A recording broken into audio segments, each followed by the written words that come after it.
मैं आप लोगों को श्लेष अलंकार की परिभाषा उदाहरण सहित बताने जा रही हूँ और आप लोग देखते ही पहचान जाएंगे कि श्लेष अलंकार क्या है, उसकी परिभाषा को कैसे पहचानें।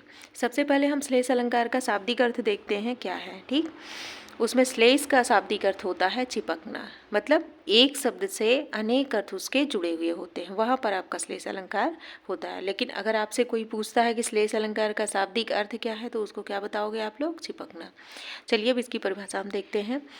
जहाँ किसी एक ही शब्द में एक से अधिक अर्थ चिपके होते हैं वहाँ पर श्लेष अलंकार होता है।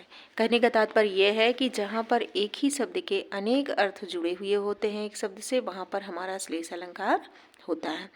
अब हम इसके उदाहरण देखते हैं। कई सारे हम छोटे छोटे उदाहरण आप लोगों को दिए हैं, इसमें देखते हैं क्या है। सबसे पहला उदाहरण इसका दिया गया है, सुवरन को ढूंढत फिरत कवि व्यभिचारी चोर। अब इसमें देखिए हमारा सुवरन एक शब्द है, ठीक, जिसका अर्थ कवि के लिए, व्यभिचारी के लिए और चोर तीनों लोगों के लिए अलग अलग अर्थों में होता है। शब्द हमारा एक है, लेकिन इससे कितने हमारे इससे अर्थ जुड़े हुए हैं। देखिए इसमें सबसे पहले हमारा अर्थ जुड़ा हुआ है कवि से, दूसरा किससे हुआ है? व्यभिचारी से, तीसरा किससे है? चोर से। ठीक, तो इस तरह से हमारा शब्द एक है, लेकिन उससे तीन लोगों के अर्थ जुड़े हुए हैं।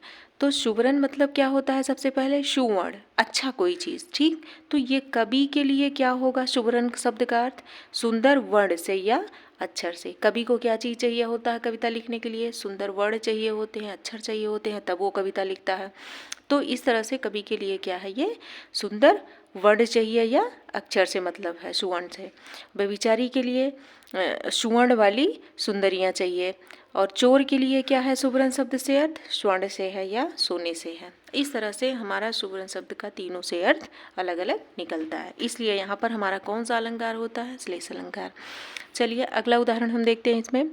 बारे उजारो करे पढ़े अंधेरो होए।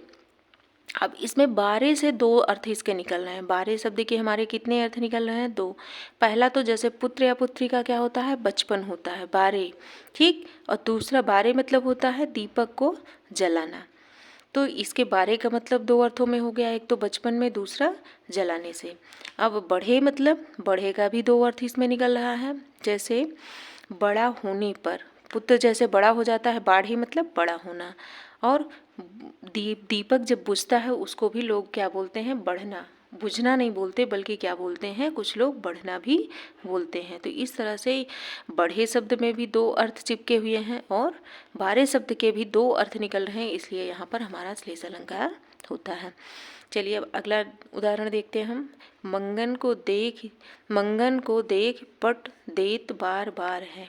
मतलब मांगने, मंगन मतलब मांगने वाला भिखारी कोई आता है दरवाजे पे, तो कुछ लोग तो उसको वस्त्र देते हैं।